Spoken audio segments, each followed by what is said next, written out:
Halo semuanya, di video ini kita akan bicara tentang bagaimana membuat rumusan masalah yang di dalamnya memuat variabel-variabel penelitian. Apa itu variabel penelitian? Apa saja sih kelima variabel dalam penelitian kuantitatif dan bagaimana model hubungan antar variabelnya? Kalau gitu langsung aja simak videonya sampai selesai.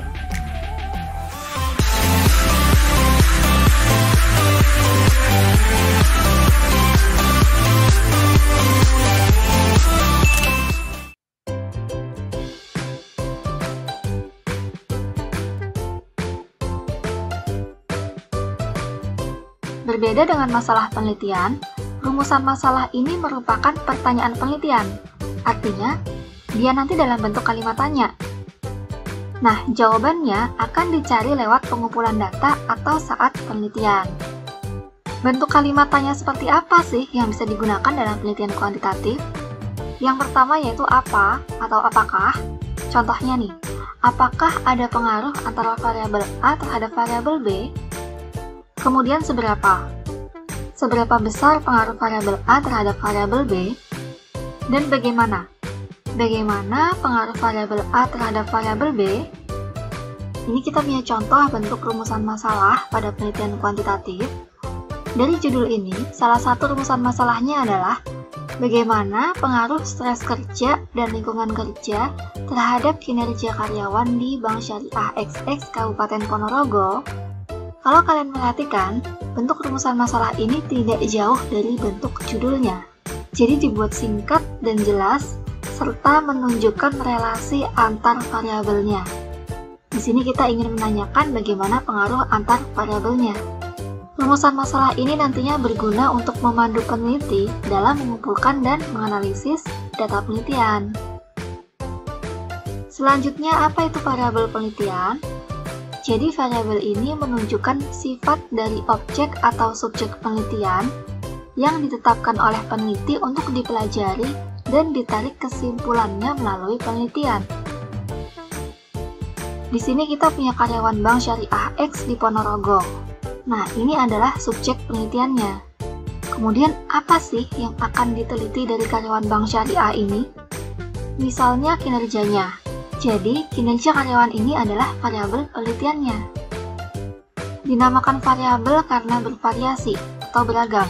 Dan dalam penelitian kuantitatif, variabel itu sifatnya yang dapat diukur. Jadi, setiap variabel itu mengandung indikator-indikator. Nah, indikatornya ini nanti akan digunakan sebagai standar untuk mengukur variabelnya. Dari indikator ini nanti akan membuahkan data-data kuantitatif untuk dianalisis. Ada 5 jenis variabel dalam penelitian kuantitatif. Yang pertama adalah variabel dependent. Variabel ini akan dikenai pengaruh dari variabel lainnya. Perhatikan ya arah panahnya, yang dilingkari ini adalah variabel dependentnya. Dia dipengaruhi oleh variabel yang hitam. Kemudian yang kedua ada variabel independent.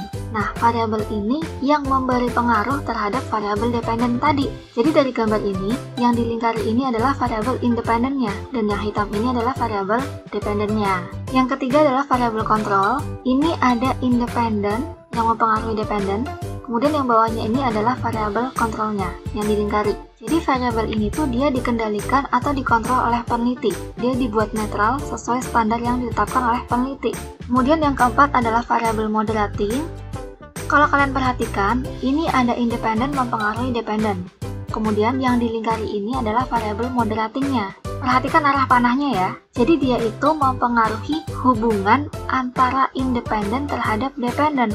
Bisa jadi variabel moderating ini nantinya akan memperkuat hubungan antara independen terhadap dependent, bisa jadi malah memperlemah. Itu nanti yang akan dianalisis. Jadi gitu, bisa dipahami ya.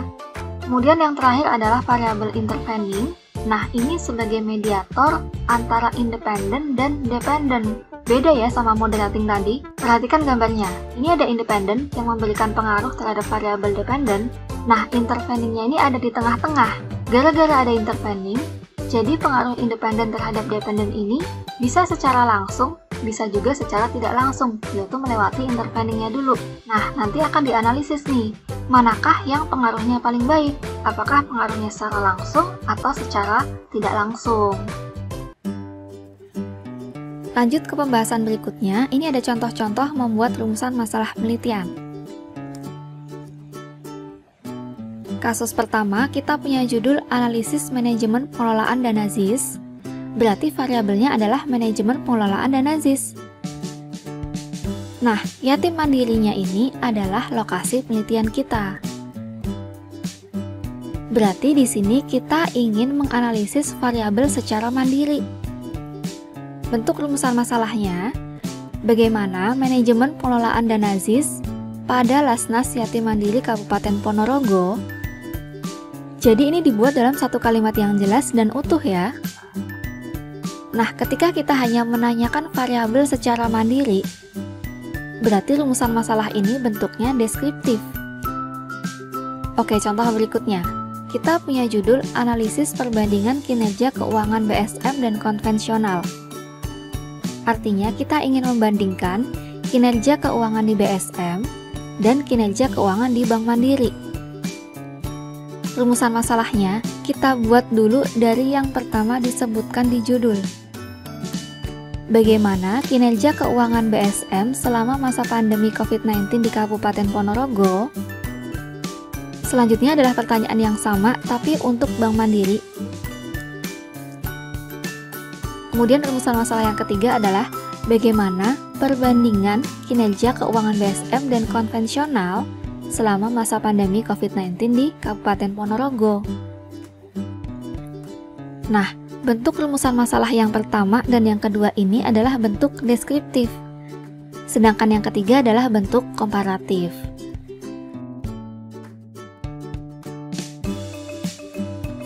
Kemudian ada contoh lagi.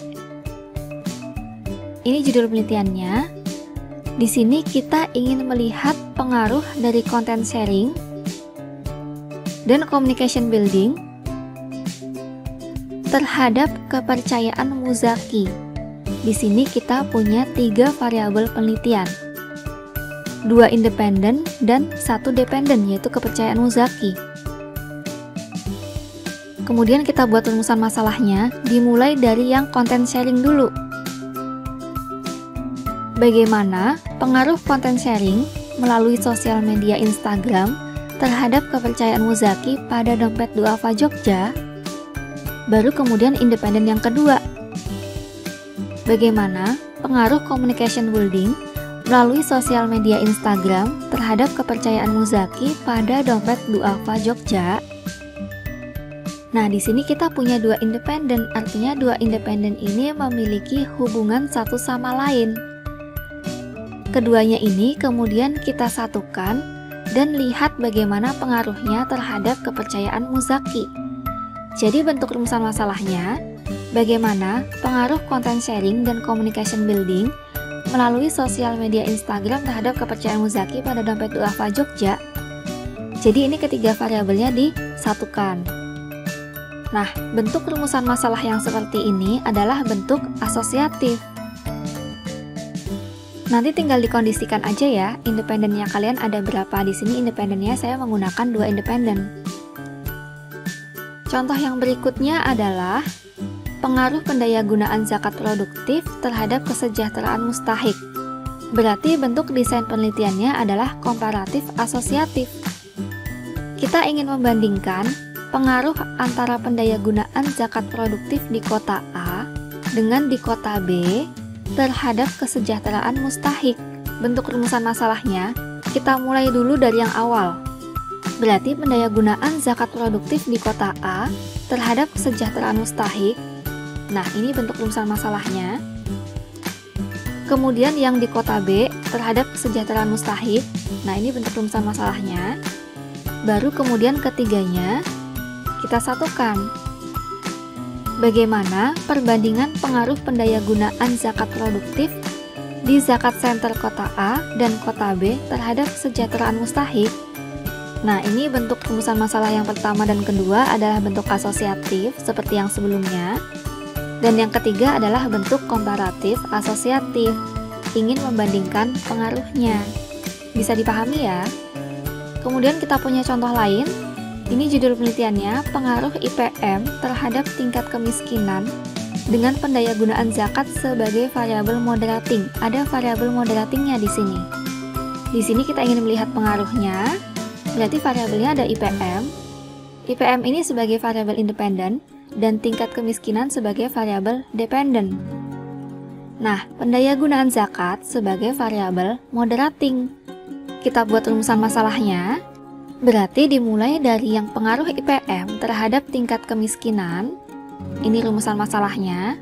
Baru kemudian kita lihat juga bagaimana sih pengaruhnya IPM terhadap tingkat kemiskinan yang dimoderasi oleh pendayagunaan zakat.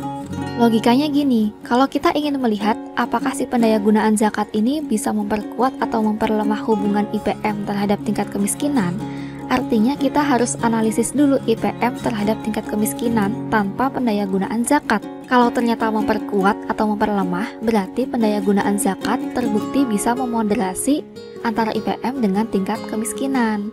Kalau ternyata tidak terbukti, berarti pendayagunaan zakat ini bukan variabel moderating yang tepat untuk IPM dan tingkat kemiskinan gitu. Bisa dipahami ya?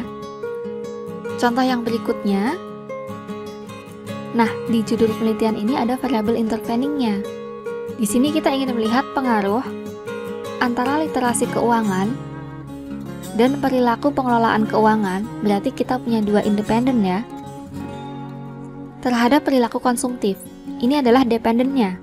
Nah, gaya hidup yang di tengah-tengah ini adalah variabel interveningnya.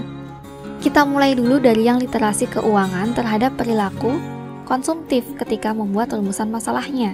Jadi runtut gitu ya. Baru kemudian perilaku pengelolaan keuangan terhadap perilaku konsumtif. Nah, kedua rumusan masalah ini kita lihat pengaruhnya independen terhadap dependen secara langsung tanpa adanya variabel intervening. Kemudian kita lihat bagaimana pengaruh gaya hidup terhadap perilaku konsumtif. Karena gaya hidup ini sebagai variabel intervening, otomatis ada jembatan yang menghubungkan antara gaya hidup terhadap perilaku konsumtif. Baru kemudian kita lihat bagaimana literasi keuangan terhadap perilaku konsumtif, di mana gaya hidup ini sebagai variabel interveningnya. Begitu juga dengan yang perilaku pengelolaan keuangan. Bagaimana pengaruh perilaku pengelolaan keuangan yang dimediasi gaya hidup terhadap perilaku konsumtif pada mahasiswa FEBI IAIN Ponorogo. Nah, yang dua terakhir ini adalah pengaruh independen terhadap dependen secara tidak langsung, karena dia melalui gaya hidup dulu. Oke, udah selesai materinya. Jadi memang ketika membuat rumusan masalah penelitian itu harus kalian pahami dulu variabel-variabelnya. Kemudian pahami juga bagaimana relasi atau hubungan antar variabelnya. Nah, di sini bisa kalian buat kerangkanya seperti contoh-contoh yang tadi. Itu akan memudahkan kalian sebenarnya dalam membuat rumusan masalahnya. Kalau gitu selamat mencoba. Komen di bawah kalau ada yang mau ditanyakan.